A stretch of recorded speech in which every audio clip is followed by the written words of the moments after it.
Hi everyone. Happy Sunday, or I guess day of the it is in your location. I realize it might be Sunday evening, it might be Monday, it might be Saturday. Um so I wanted to kick off the tag I have going starting off this month. Stupid ads on or drop whatever they are. Um, I wanted to just kick off Watercolor Summer. So this is our fifth year, I think, or, or my fifth year doing this tag. And easy, I've got it I'll have it in the description, hashtag Watercolor Summer 2025. And we will run it, I think this year we'll run it June through August.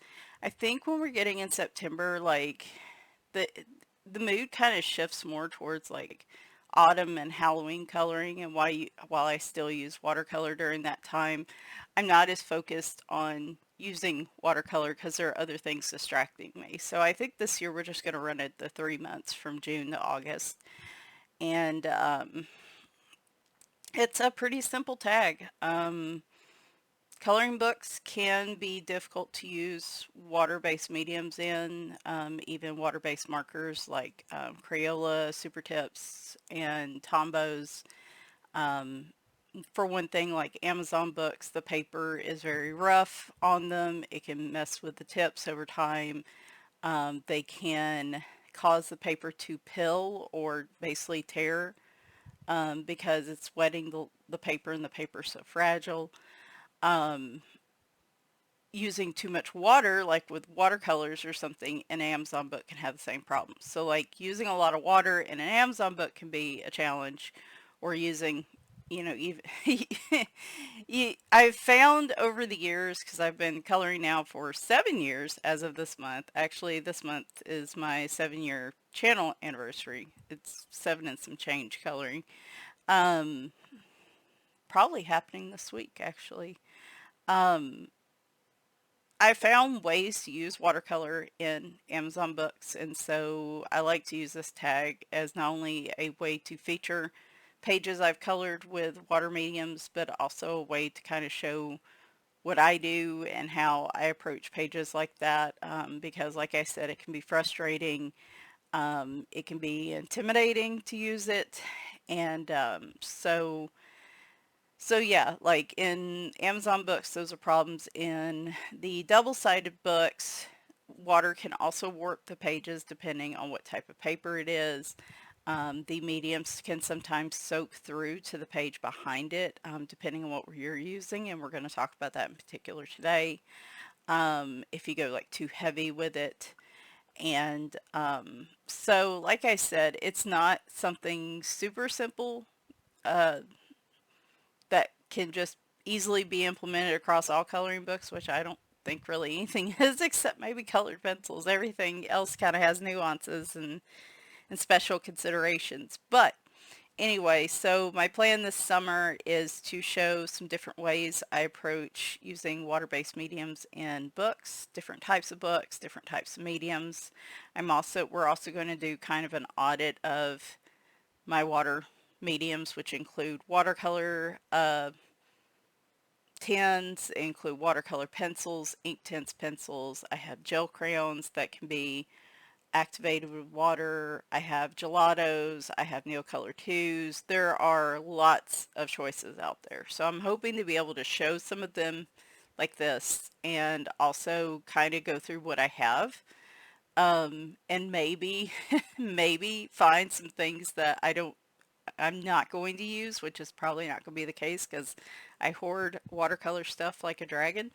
Gouache also is another option. You could take acrylic paint and water it down and create an acrylic gouache. You can take Crayola Super Tips and scrub them on a little palette and use water and use them like watercolor. I mean, there's a lot of different ways that you can do it. A lot of different budget ways you can use water in your books. And so I'd like to see other people's pages that they've used water-based mediums. I count water-based markers. I do count, like if you use Crayola Super Tips in a book or you use Tombows or something like that. I do count those because those are, you know, primarily use water. I don't count alcohol markers because I believe the blend is more alcohol-based than water-based if there's any water in them at all. So, anyway, to say all that, what I'm going to do today is probably something that's a little bit scary, a little bit scary to me,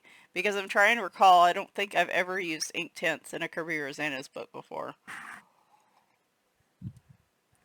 Last month during my planning video for May and June, I talked about I wanted to color a page in Dark Fairytales, and I wanted to color this page, which is probably going to end up being both pages since they're both along the same theme, and I wouldn't necessarily color this page any different. But for the purposes of this video, we're going to focus on this page, and then I'll just repeat what I'm doing on the other page. So, just a quick rundown. Like I said, there are a ton of water activated mediums that you can use. One of my favorites is watercolor pencils because they are, you don't have to worry about them drying out over time or anything. They're, you know, pretty long lasting. You can, if depending on the type of paper and the pencil, you can scribble them. You don't have to be as precise when you color with them as you do like regular colored pencils because you're going to activate them with water and the color's going to dilute and hopefully blend out. So like you'll see here where I'm just casually scribbling more with these than I would like a regular colored pencil. But that also depends on the pencil quality. Your cheaper colored pencils, you may have to use more pigment to get results, and you may have to be more precise to get a smoother consistency when you add water. Your more expensive watercolor pencils tend to have more pigment in them, and it's less work basically. And you also end up using less of them because of that. So like that's kind of a trade-off in investing in more expensive supplies, is that sometimes if they're open stock or they last a really long time, it might actually be worth it if you use them a lot. So these are the Supercolor Caran d'Ache Supercolor watercolor pencils. I have some of them pulled for this because with watercolor pencils, generally you want to use them if you want kind of a lighter base color. I like to use water mediums. My primary way to use water-based mediums is to create a base layer for pencil shading. I have a lot of trouble using pencils heavily or for long periods of time because of back and shoulder issues. Even softer pencils, like I can use them longer, but still ultimately they cause me pain if I use them too much.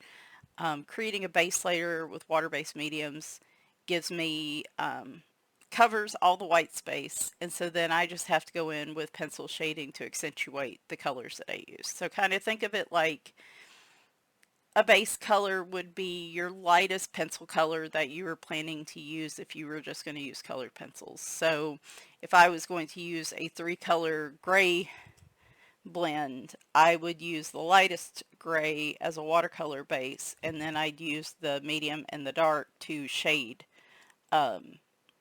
over that lighter color. So that's my primary way I like to use them.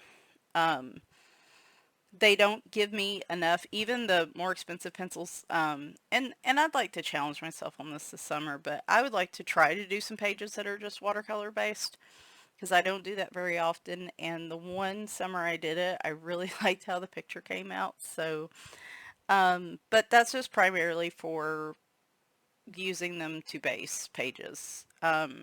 And like I said, they give more of a washed out base color. You can layer over them to create more intense colors, but like if you're going to go in with pencil, you would want to use these to create like a lighter wash kind of base color. If you want watercolor that has a little more oomph to it, these aren't technically watercolor, but because they're water activated, I count them. you can use Derwent Inktense. So these are actually India ink instead of just regular like watercolor type pigment pencils.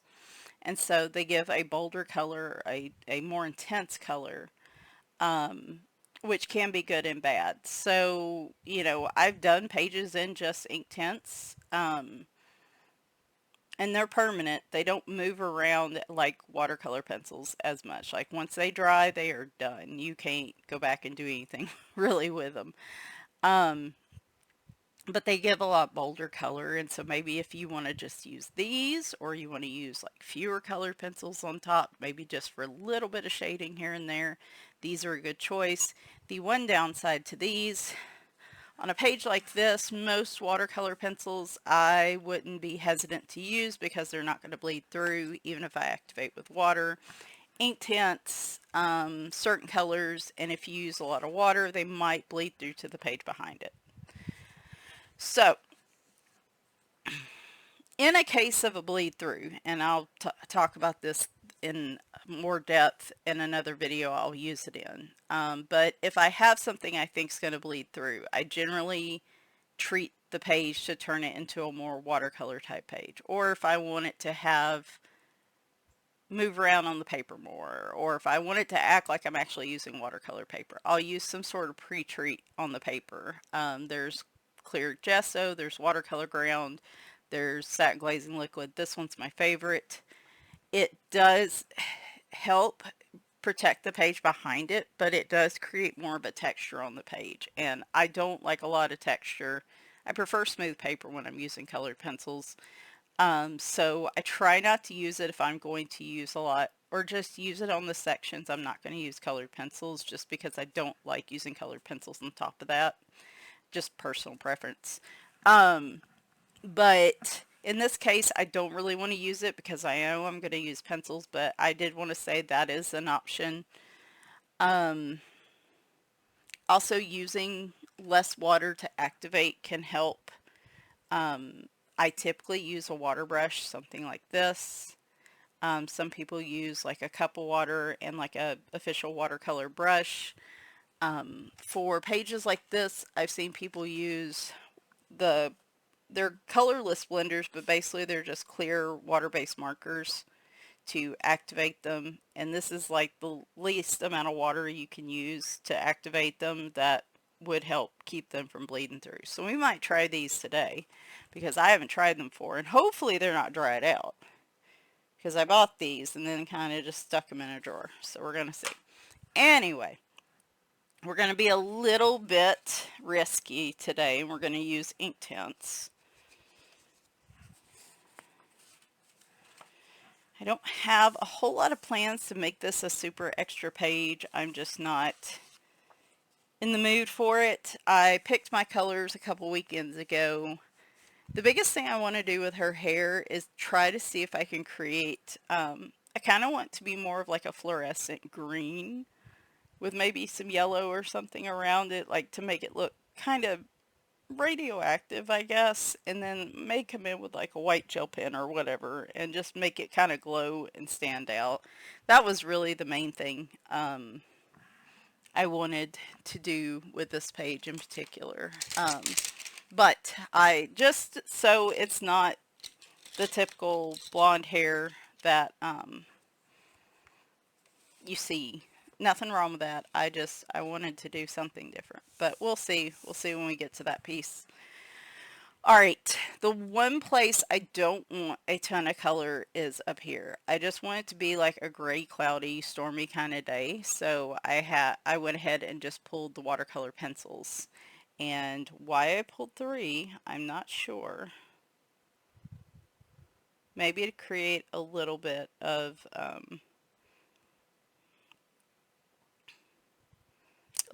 depth. Let me look and see. See, this is the problem with pulling pencils and then not doing it for a week or two, and then you're like, why did I pull all these again? All right, so I'll show you these pencils. Using pencils and then activating them with water is probably the easiest and less messy way to use like a water-based medium that's not like a water-based marker. because you really are just coming on here with a dry pencil. And it's probably going to be hard to see because I'm using, I don't want this to be dark, so I'm using a light gray.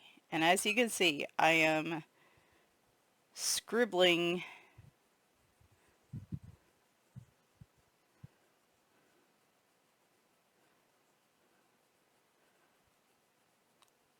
I'm not really trying too hard to like fully fill it in, because when you hit it with water, it's going to spread out and dilute and smooth out those edges. Like I said, I really like using watercolor pencils basing a paper, because they when they dilute and do well, they like, I'm just one of those people, it's hard for me to accept white space on a textured page, and like particular like Amazon books or any page, because I'm trying not to use a lot of colored pencils. I would need to leave behind like a little bit of white space. I couldn't completely like cover it in pencil. Um,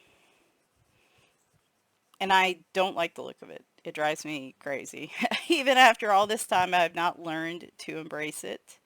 I'm still stubborn.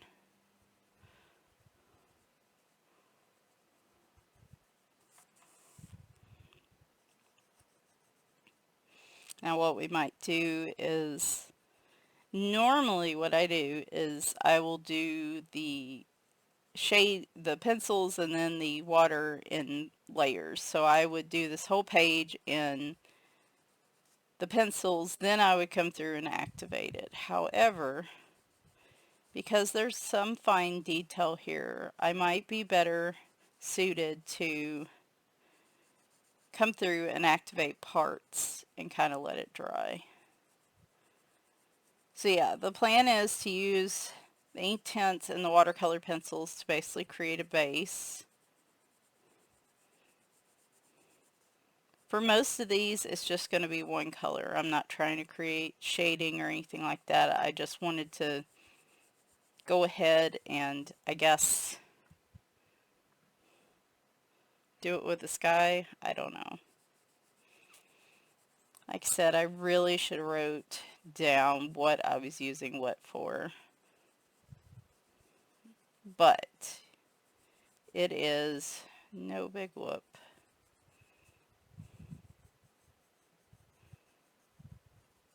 And there are a couple ways you can do this too. If you have more inexpensive, like budget-friendly watercolor pencils, and they don't go down as smoothly when you activate them with water, you can find like some of those kitchen cutting boards that have kind of that real textured feel to them. If the pencil's soft enough, you might be able to kind of scribble it on that, get a little pigment off of it, and then use a brush and pick it up and put it on the paper like that. Okay.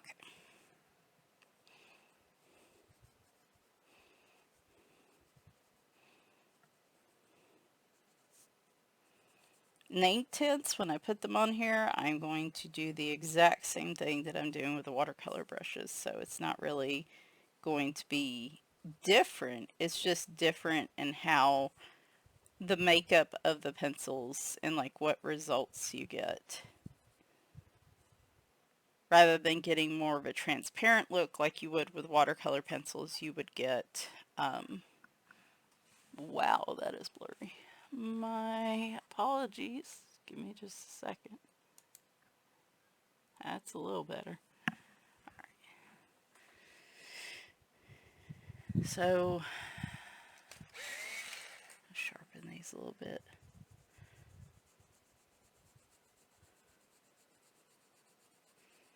I don't use water-based markers very often, but I am trying to use them more.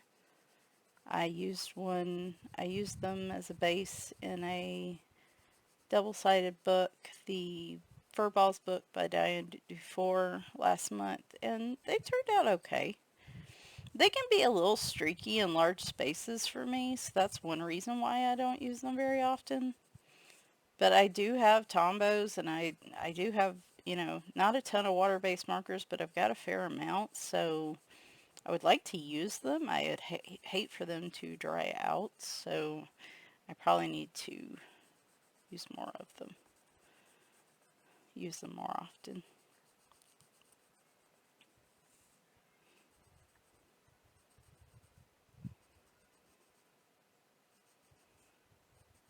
I shut my door because I wanted to use my big light, and where my husband sits in the living room, it's easily visible, and it is quite annoying to have it kind of in your peripheral, and he's kind of sensitive to light. So I shut my door, which is one of the reasons it's so quiet and peaceful, which means Reap Sheep can't come in and cause trouble. It also means Winry can't come in here, and I just heard her in there howling with one of her toy mice, so she's not happy about it.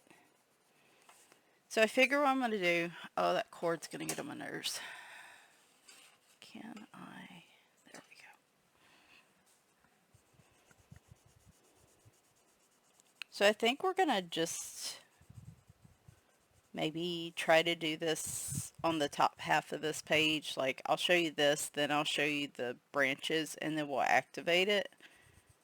And while that's drying, I think I can work on the rest of the page without disturbing it too much.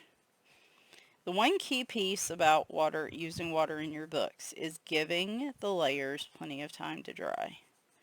So no matter what you're adding, even water-based markers, you want to give the paper time to dry and strengthen back up. If you notice something weird and like you keep trying to go back over it with water, like your water brush or something like that, like you're trying to fix something, it's going to end up causing more damage to your paper. It's best to let things dry. If you've treated the paper or it's a watercolor paper that will allow the pigment to move a little bit, you could probably come in later and move it around a bit more.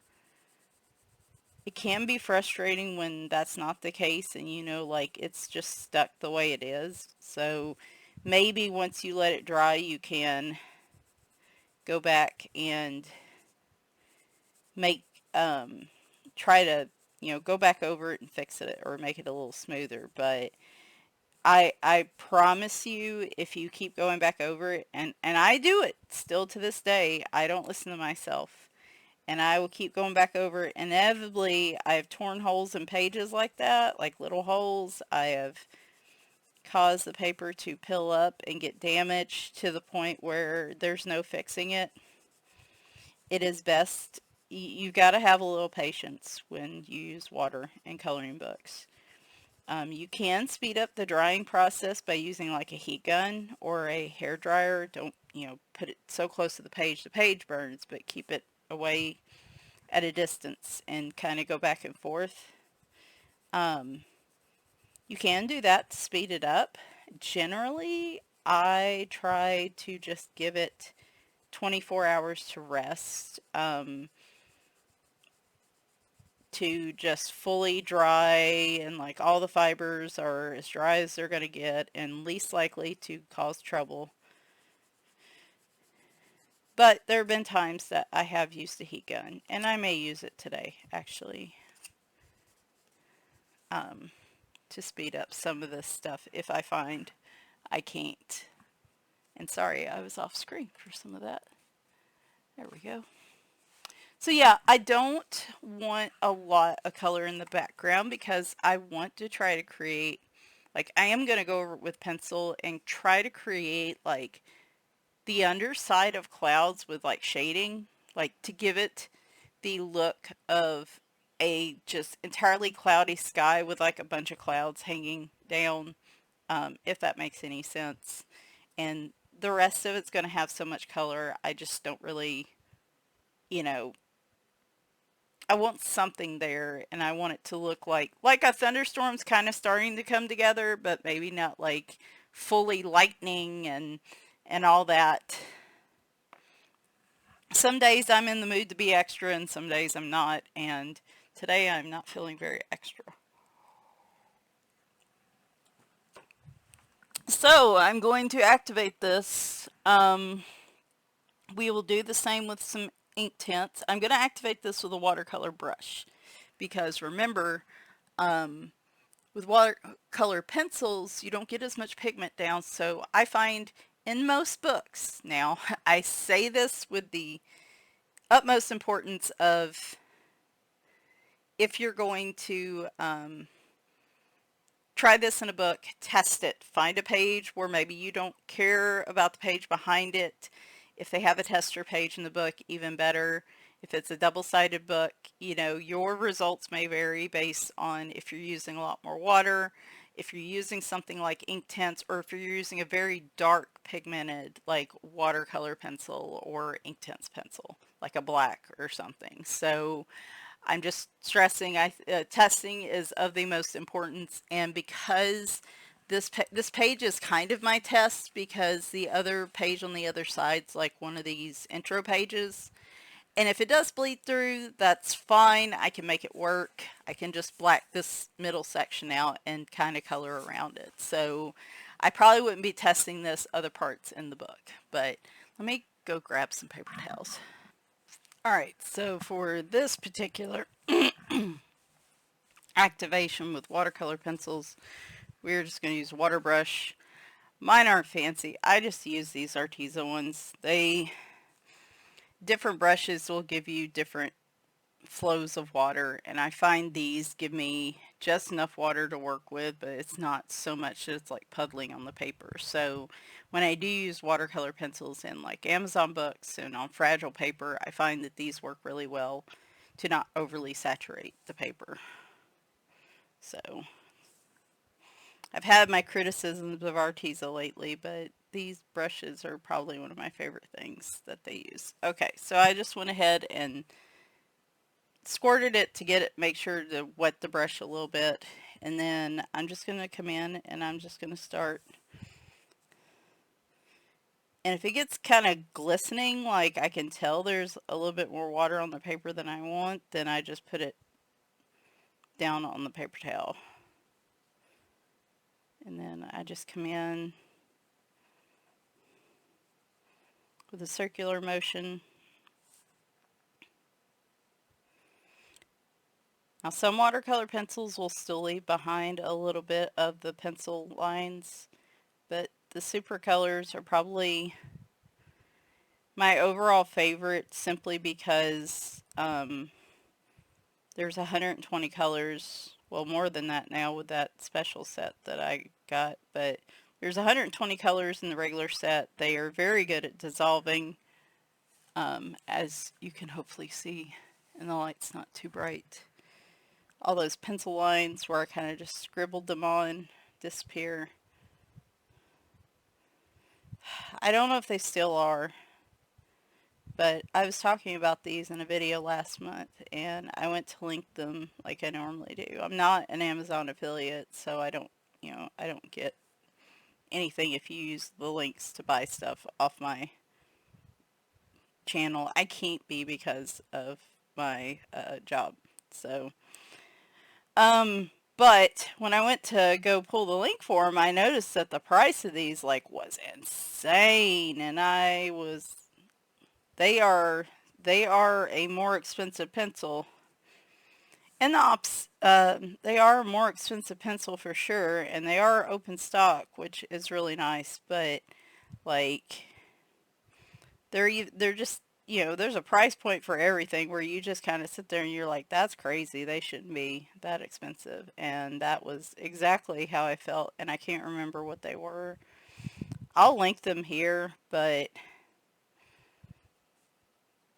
until that price point comes down, like, I would seriously be like, maybe buy some on open stock on like Blick or something.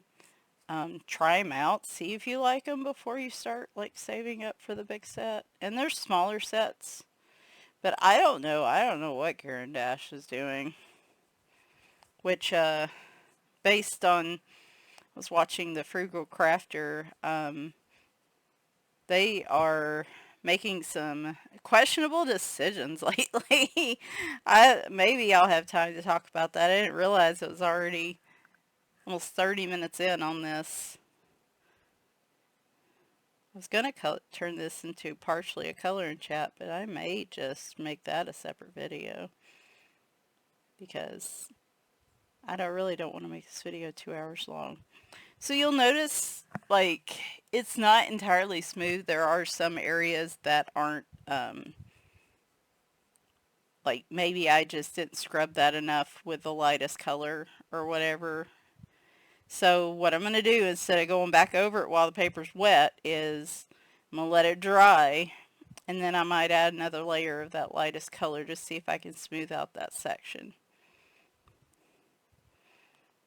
It's also not really, it doesn't really need to be flawless because you are going to put, you know, some pencil over the top of it.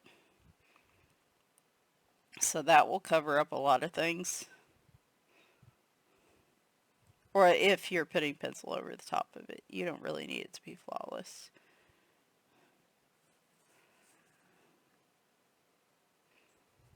Yeah, I'm just going over. This is a light gray, so I don't mind if it happens to get on the little items around it. Like, if this was like a black or something, I would probably use a smaller, more detailed brush to be a little more careful, because this is such a light gray and it's diluting out. Like, if it gets a little bit on the leaves, I'm not too worried about it. The Inktense will cover it up. So,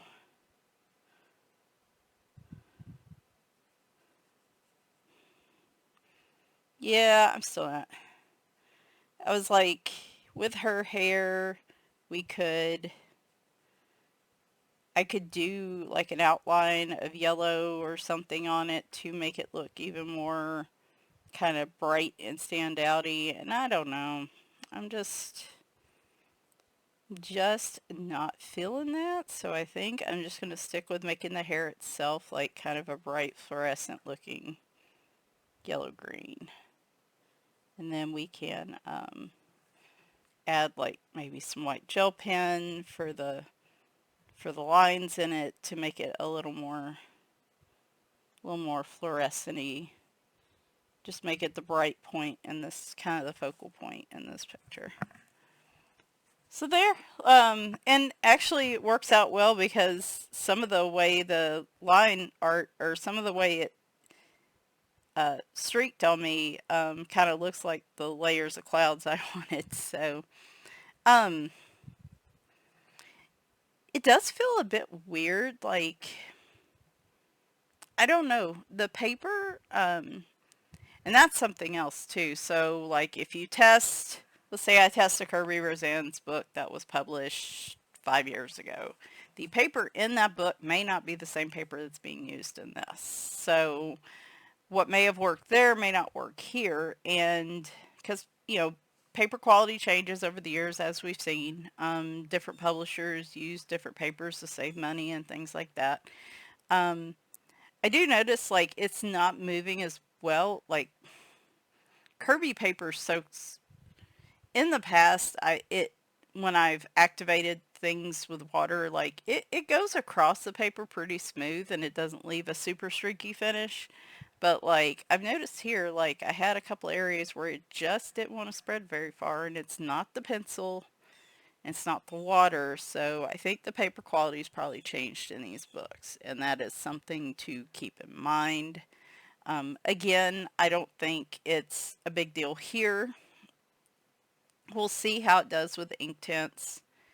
And then in the future, I may just have to look at pre-treating this paper if I want a smoother finish. So, all right, give me just a second to try to remember what green goes with what tree, and we'll get started. All right, I had to consult the chart and I think rethink some things. Actually, I'm not quite done. Yeah.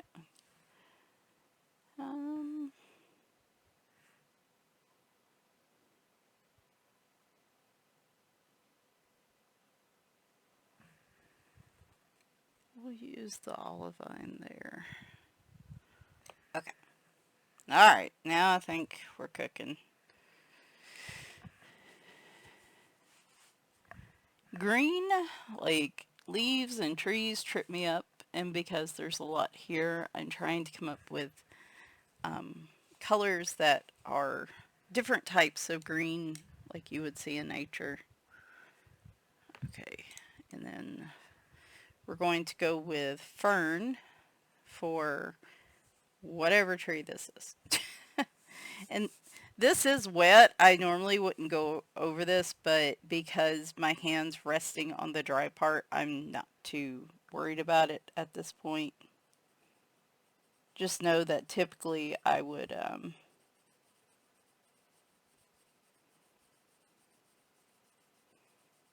let this dry first before I would like start putting my hand on it.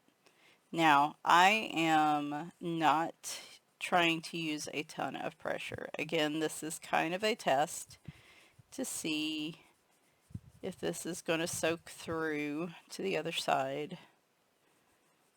Even if I had used Inktense in previous Kirby books, I can already tell the paper feels different, so this would be a good test to do anyway.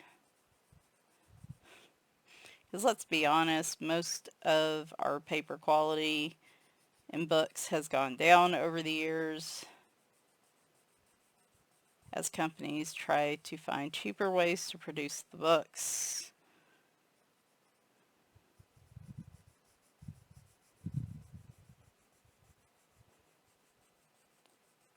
Oftentimes when the quality goes down, what worked before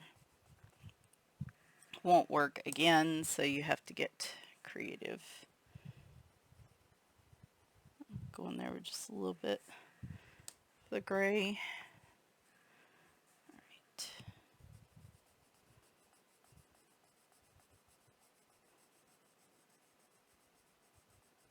Plus this, the India ink doesn't dilute as much when you activate it with water, which is why we're going to try the water-based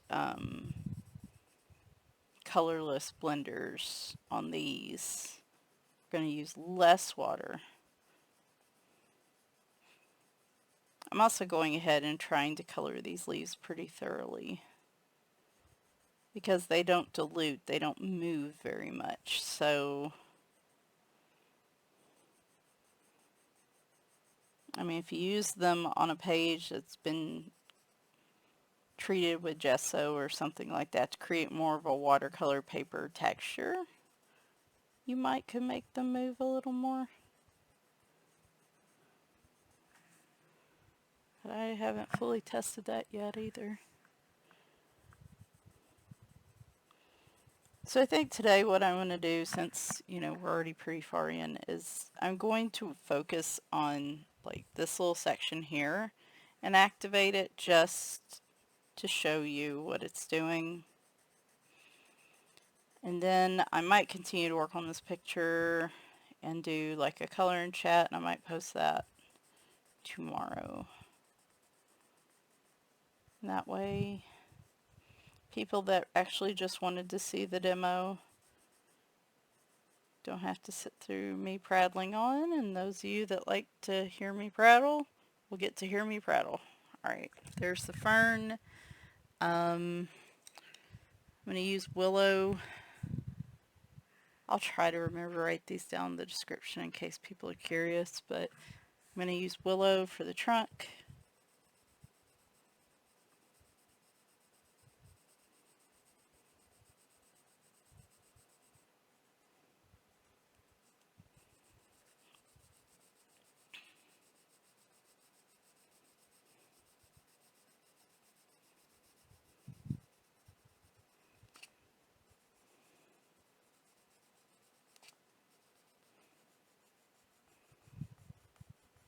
I hated to go 2 or 3 weeks without doing something for watercolor summer, but my next couple of weeks at work are going to be pretty intense, so I wanted to get something up today because honestly, I'm going to try to work on this page today. My hope is to at least get this page based.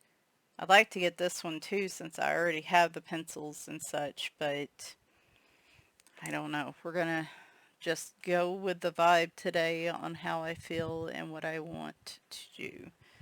Leaf green for the birch trees.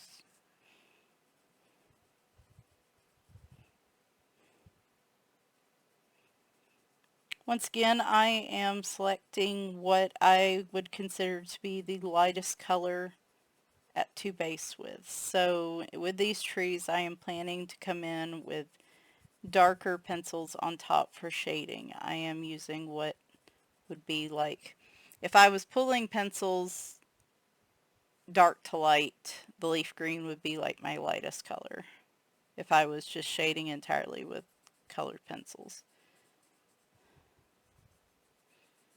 That way, when you go over with the darker pencils, you already have that base color there.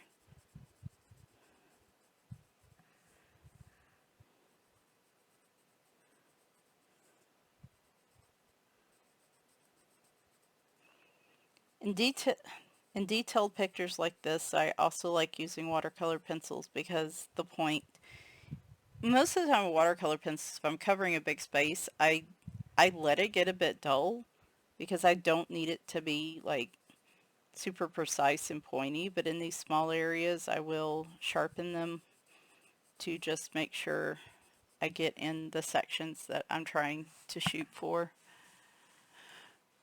I'm going to go ahead and go down here too, I think.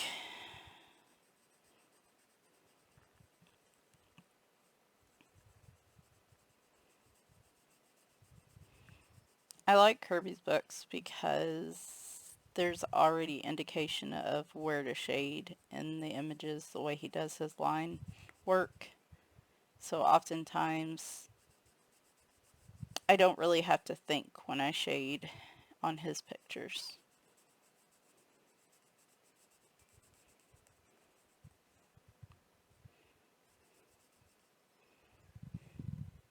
And I see a lot of people do just incredible work with like light sources and you know, having like light highlights in areas where the sun's hitting or things like that. And occasionally I'll be in the mood to do that.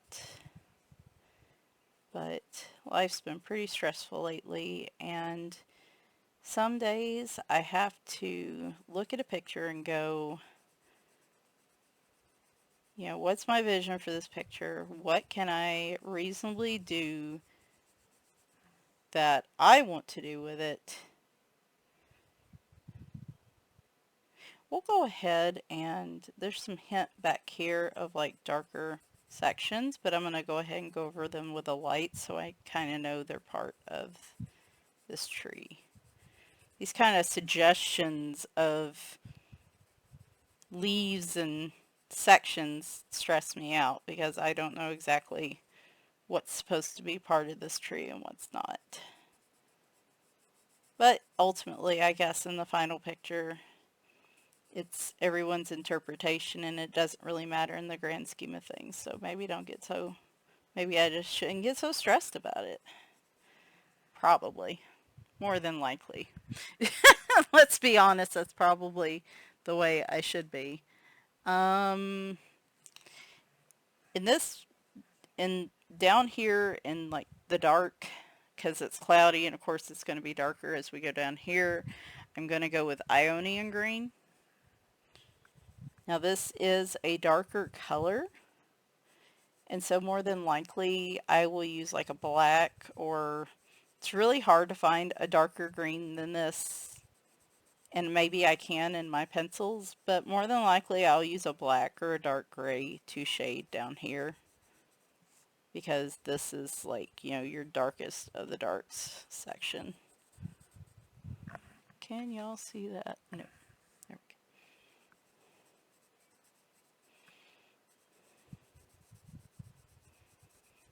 go. And you can see, I mean, like I said, I'm using light medium pressure on these. And I'm getting pretty good pigment on the paper, so they are nice pencils.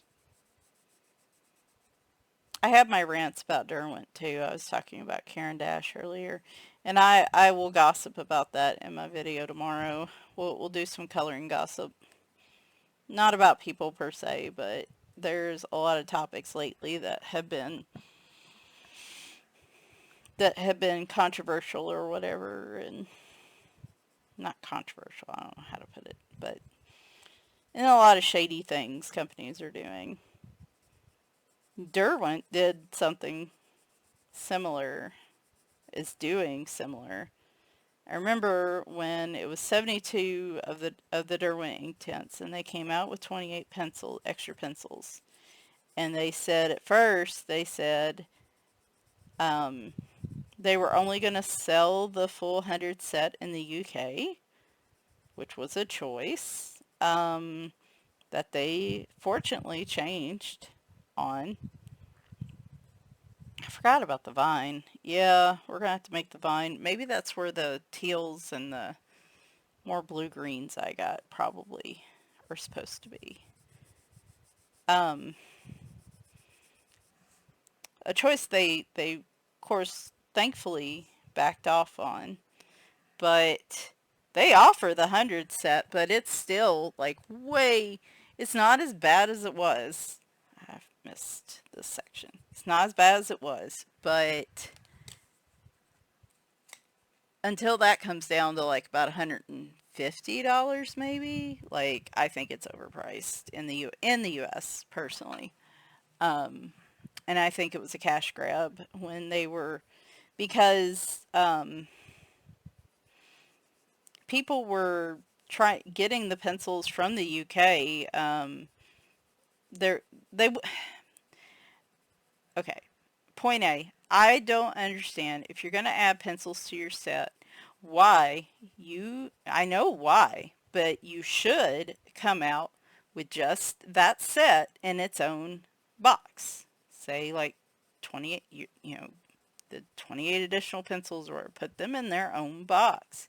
So people that own the rest of them can just get them easy peasy. They didn't do that. There was a company over there that would do that for you and put them in a set together. But it was like, by the time you ordered it, shipping and all that, it was like $90. And I'm like, I'm not paying.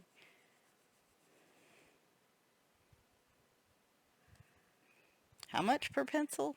Why am I not mathing today? 30 pencils, $3 a pencil, I guess. I'm not paying $90 for 30 pencils. I was like, I'm just not doing it. Some people, that's perfectly okay, and no judgment here. By any means, I'm not going to judge anybody on how they spend their money. But it was too much for me, and I think it was more of a principle of the matter thing. Like, I was like, you could have easily solved this by having this set separate, and instead you're making people do this, and it was just like, I don't want to be a part of this. Finally, I mean, I waited to get the extra pencils till the start of this year because they eventually had them open stock on places like Blick, but it was very slow going to get all of them on there. Then they were all sold out for a long time because everybody was trying to get them.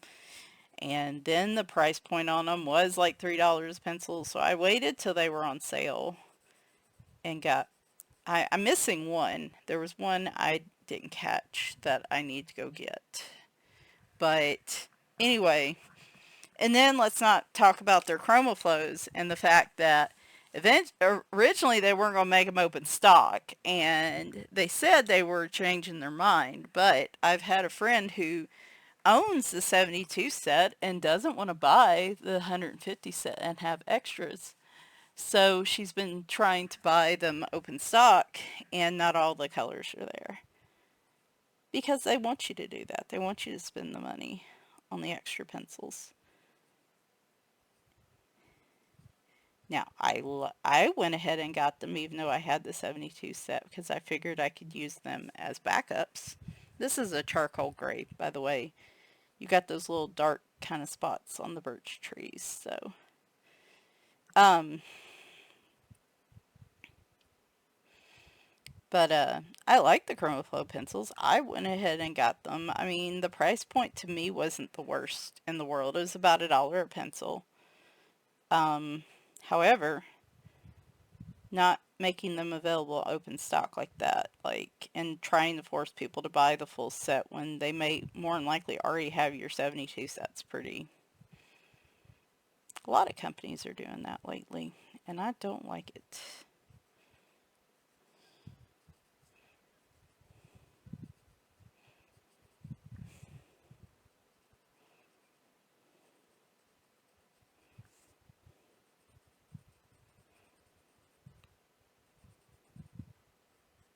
And I mean, I already know there's like things happening because of tariffs and stuff like that. Like, we're already seeing like prices get hiked up. Even if that company's not necessarily affected that much by the tariffs, I feel like a lot of companies are like, oh, everybody else is raising their prices. Let me raise my prices too. Um, so, I don't know. I don't know, guys. Is But like I said, I will talk about other companies like Karen Dash that are pulling stunts like that too.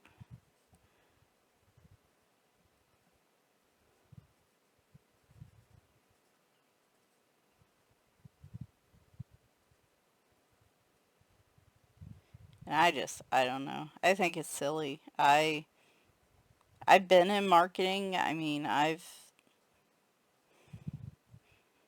wouldn't say like been higher up in a company or whatever, but I know marketing and I know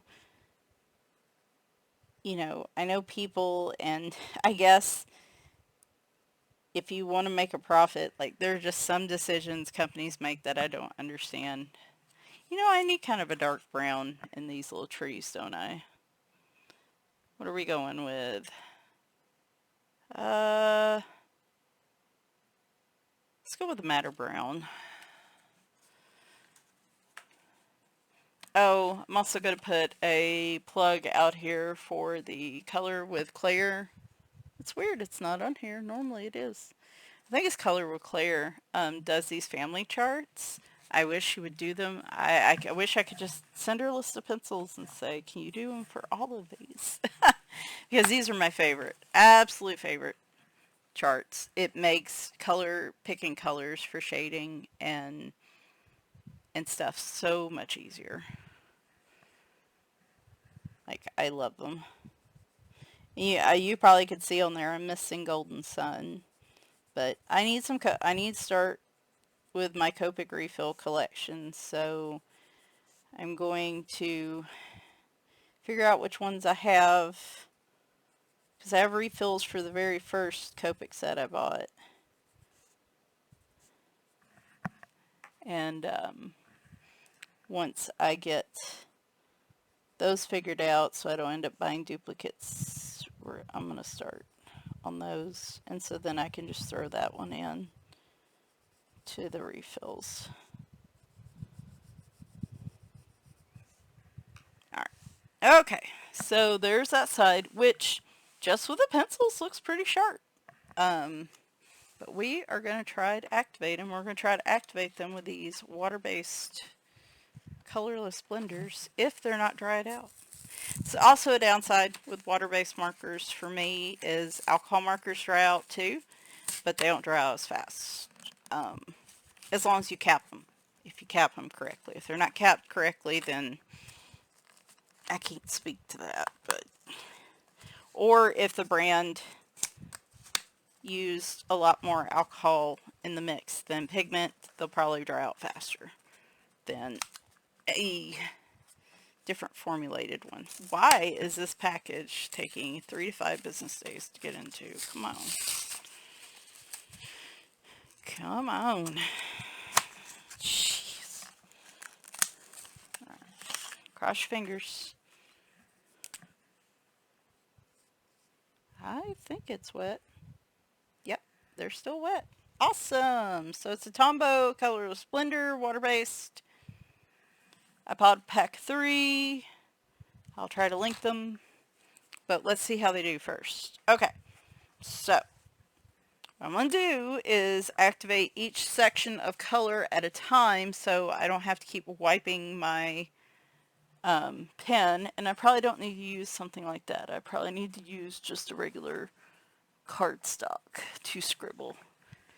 So we'll activate the colors, and then I'll scribble in this paper to clear it out, and then we'll move to the next color. And that way, hopefully it won't mix colors. And hopefully this works. We will see. I've never tried this with these little colorless blenders.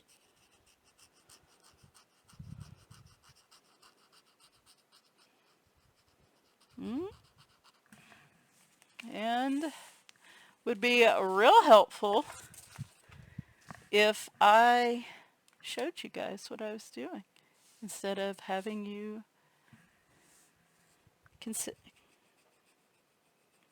thinking you're Miss Cleo and you have to imagine what I'm doing.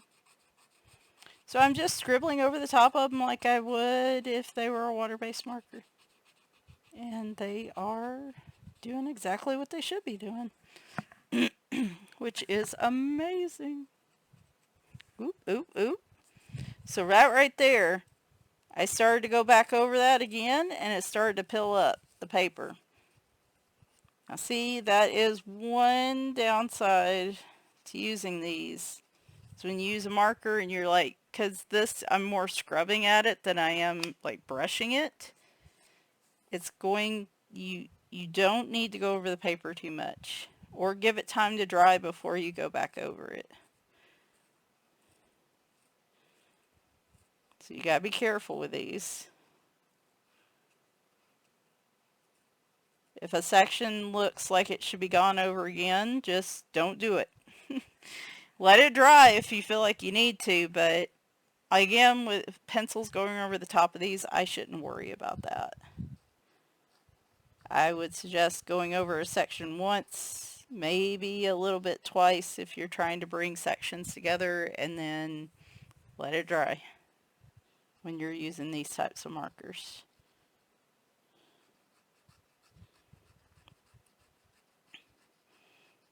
I have seen people use alcohol based blenders on these as well. I don't know if I want to try that on a double-sided page because I don't know if the alcohol would cause it to soak into the paper more. That would be a fun experiment. Just not one I want to do today. But yeah, this is doing very nicely. Like I said, the cool thing about the Inktense is it's much more pigmented. So the color you see when you've shaded down is the color you're really going to get when you activate it. And as you saw with the watercolor pencils, they can dilute out pretty good. So if you need a transparent base or transparent layer, watercolor pencils are good. They're also good for layering. Inktense pencils are good for getting like a good bright base color. I don't know how they would do layering. If I were going to layer them, I would probably just do it on single-sided paper because again, increased risk of bleed through. And I also would be using a water brush to do it because going back over these, even if you let them dry and you go back over them, eventually the paper is going to just continue to get fragile. So you got to just be careful with them. Alright, so we're going to just scribble this here. You see where it's a little bit green. I'm just rotating it a bit, basically just cleaning it off. So, and then we're going to move to another color, and I'm going to try to activate this tree.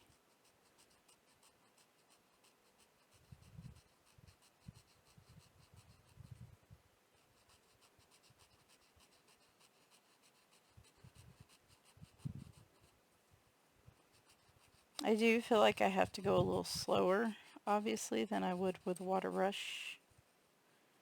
But it is really doing a great job in terms of activation and coverage. As long as I don't, scribble too big parts, it's not streaky.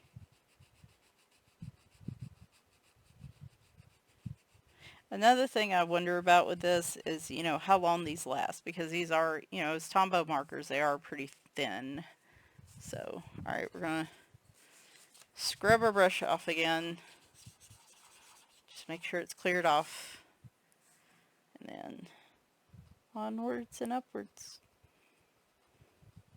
It is pretty crazy. I don't use my Inktense as often, and I want to change that this summer. I think I think the new colors, so I talked a lot about the new colors and grumbled about it and whatever, but I will say, I wish I had marked on that sheet which the new colors were, but I will say I do think the new colors are, if you like Inktense a lot, I do think the new colors are valuable. Um, one reason I hesitated using Inktense so much was that it was hard to find lighter colors like they were all as a whole very dark. This also helps a lot with precision. Like, again, if you're getting into really tight spaces and you don't have, like, I prefer just to use one big water brush, and if I get bleed over, I get bleed over because I'm just lazy. But if you don't want that, you want to make sure just the section you want activated is activating and you're not coloring outside the lines. The precision of this brush tip is very nice. And you're not pooling a bunch of water on the paper so it's not spreading. So awesome, awesome sauce on that. And honestly, that color is so nice. Like, I don't feel like I have to do as much shading with Inktense bases because they give such a nice color right off the bat. I might have to use 1, 2 pencils. Normally I would use 3 or 4 pencils to create a blend with the base color, but like with these I might only need to use like 1 pencil, like use a darker green, leaf green type color here for the shaded areas, and that's all I need. So these are actually even more helpful if you have joint problems or issues using colored pencils for long periods of time. These actually can be very beneficial as well. But I think before I just didn't like the color selection as much. But those 30 colors really do help enhance that set. Like they did just not, they really didn't just slap some colors together and they look very similar to what we have and stuff. Like, they actually took some time to create colors that were complementary. So I will say that. But I would wait for a sale. I would wait for like a 50% off sale on Blick or something like that, or Michael's or something where you could pick them up open stock. If you have the current 72 set or whatever it is, I wouldn't I wouldn't just go buy the 100 set unless you use Inktense a lot. If you use Inktense a lot and you're kind of okay with the price point, again, I ain't going to tell anybody how to spend their money, but if somebody were to ask me for a recommendation, if you already have the 72 set, I would buy the 28 open stock and I would wait for a sale because I wouldn't pay $3 a pencil. But some might. Some people might. That might be worth it to them. And as I use Inktense more, maybe they are worth it more in my opinion.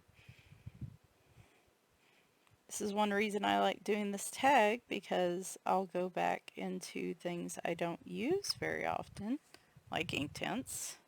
That kind of created more of a striped pattern. That wasn't really what I meant to do. Whoops. Can't go over them too much. Do as I say, not as I do. Okay.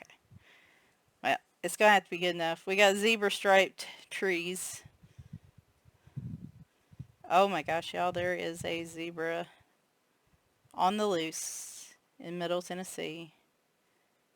I thought he was from some guy that had like an exotic animal farm, and I don't like those. I don't like that at all, but I was told yesterday it was from Nashville Zoo, which, again, my feelings on that are mixed, but maybe not so much with an official zoo, but the poor guy, they just can't catch him. And it makes me feel so bad. A lot of jokes being made, a lot of businesses using it for marketing, like they're photoshopping him in their stores, like he's coming by to visit and stuff, and it's funny. I mean, I'm not gonna begrudge anybody their humor and be a Debbie Downer about it, but it just, the poor thing's scared. He doesn't understand where he's at or what's going on. I just, I don't know. I'm a softie when it comes to animals. We all know this. So,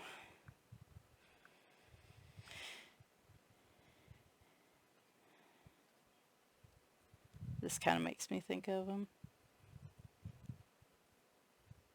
Maybe they get somebody out there with a long-range tranquilizer gun and get him back somewhere. I'm just more worried he's going to get hit by a car or like run out in the interstate in the middle of the night or something. We had a black bear show up and that happened to him. And I was really bummed.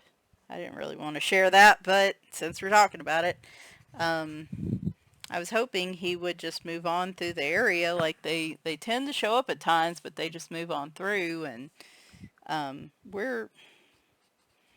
north of Nashville, so we're not really super close to the mountains, but close enough that they could come off the Cumberland Plateau and get stuck here or just be kind of passing through.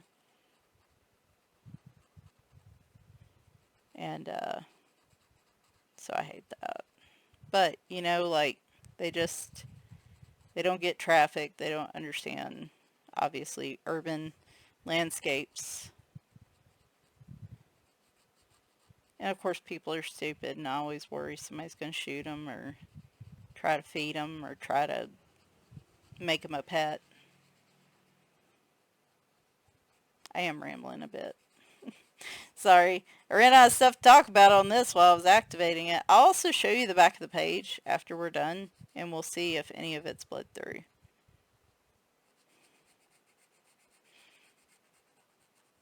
Most of the colors, other than that gray is a little dark, most of the colors aren't super dark that we're using. So we're just going to call that hair underneath her.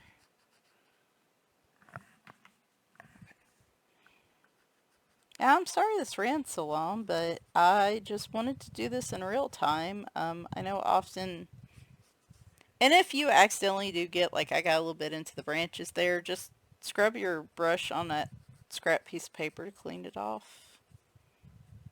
I just wanted to do this in real time and like not speed it up too much, and I didn't realize like I always have a lot to say about watercolors. If there's any type of video about watercolors, like if there's more you want to know about certain things, I'll see what I can do.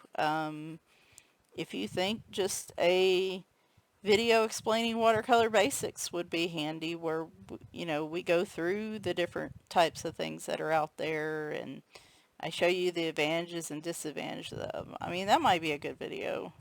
Probably would have been a good video to start this off, but I just haven't had time. This is really nice. I see what the fuss is about in regards to using the water-based blenders. I like them very much. They're a lot like the water brush and like a watercolor brush are a little bit more free. Like if I'm doing a background where I'm blending multiple colors in or doing big areas where I don't necessarily care if it gets a little bit into stuff like I could see I wouldn't want to take this and try to activate all this with this. Like that would have annoyed me. Some people like it. I only have so much time, so I'm trying to be as efficient as I can. That would drive me crazy. So like here, I would use a water brush on a big area or a watercolor brush. But like here in these little areas, like these work really well. And like I said, the much less accidentally bleeding, like especially down here, bleeding this kind of red brown into that green because you have such a precise little tip on this brush. So, new fan, just need to do this more often and remember I have this stuff.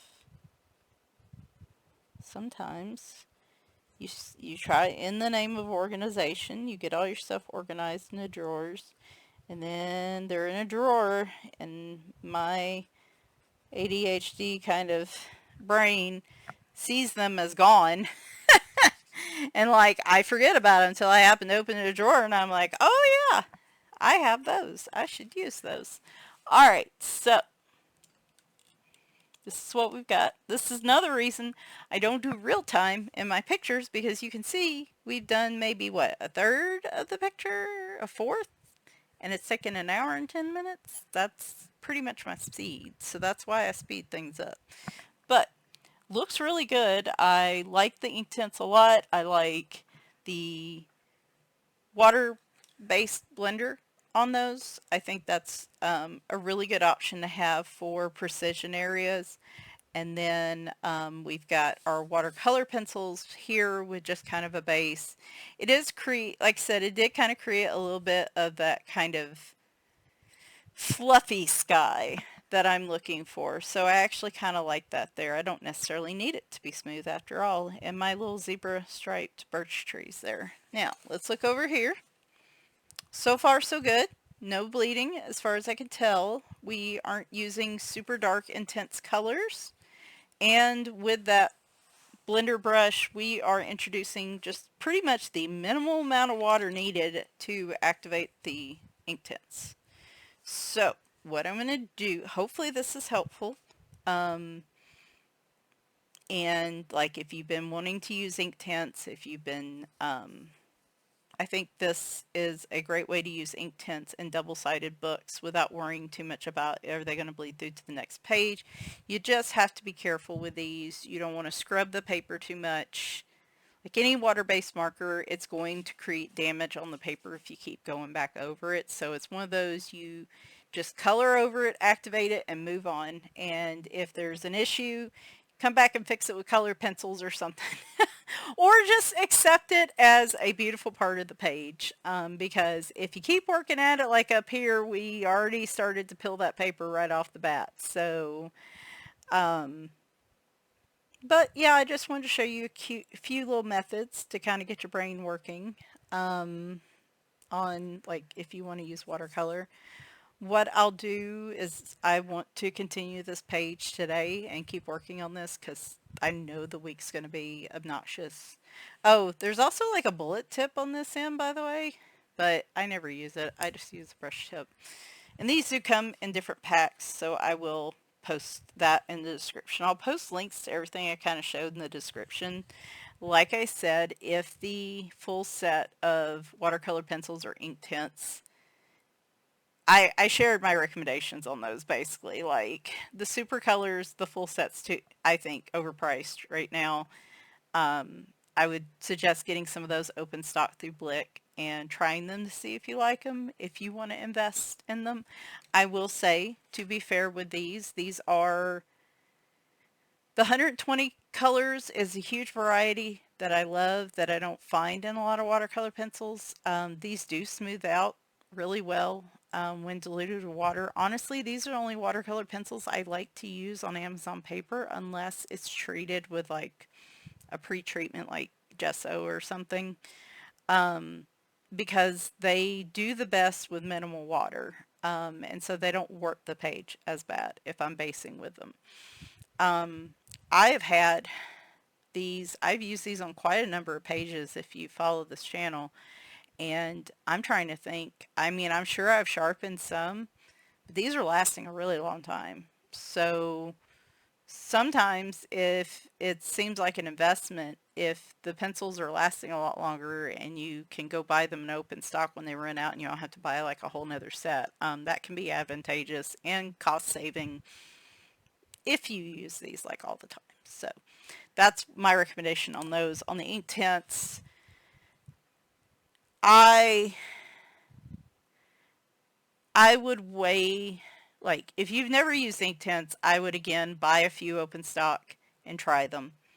Um, I would weigh buying the 72 set because it was priced at $100 for a long time, and it was a really good price for the 72 set. And that's why, in my opinion, I don't think US wise you should pay more than 150 for the 100 set. I think it should be even closer to 125 myself if you can find it there, but I wouldn't pay more than that. Um, but if you do have the 72 set, look at buying the open stock ones to complete your set, because I do think the 28 colors added to the Inktense chart to create 100 are really beneficial and give a more complete set of families of color to pull from. So kind of my recommendation there. And like I said, I guess if you have any questions on this, let me know. What I'm going to do is keep working on this. I'll probably speed it up, and that will be my official just prattling about coloring stuff, prattling about life. I'm just going to post that tomorrow. I know some of y'all love it, and some of y'all would stay here if I went for 3 hours on this video, and I appreciate you, and I appreciate that you're willing to listen to me. But I also know we all only have so much time. So if that's not your bag, hey, I get it. But I will post that tomorrow, Wednesday. Wednesday, I should have 3 new releases. The new Camilla de Erico book should be here. It's a cat book. I'm so excited. I know it's going to, I just know in my soul it's going to be my favorite book of hers. I have new Alexandra Frenzies. She has a color by number book, Tiny Houses, that just hit. And a new book from Whirly Art, which is like a fairy book. I think it's called Secret Fairyland or something. I have those Wednesday. Next weekend, if I can find the time, I'm going to do a supply haul. It's not huge, but I got these, which are the new granulating watercolor set from Gansai Tambi. So I really do want to show those because I am super excited about these, and these just went on sale around my birthday. So we're going to show these. I've got some pens, some distress crayons that I got to complete my set. Just a few random things. It's not going to be a huge haul. And then I'll probably show the books quickly that I've picked up, since the last haul. And then the next video will probably be some type of watercolor video. I'm going to try to do as many of those as I can. But that's all I can foresee. I am not Miss Cleo. That's about as far in the future as I can go right now with the way work and life is. So, hope you enjoyed this. I'm really excited to be starting on this. And like I said, because I already have all the colors picked here, what I like here, I'm going to probably go ahead and do over here and just make a double page spread. Doesn't necessarily mean I have to come in and shade it all with pencil at the same time, but basing it all at once would be handy since I already have everything out. So we might go ahead and do that. We'll see. Anyway, like I said, if you have any questions, let me know. Timestamps in the description, links to some of the products I used. And I hope you have a better week than I'm going to have. I already know it's going to be a thing. And so I'm going to try to enjoy today and rest as much as I can, and it'll be what it'll be. So thanks for watching. Bye for now.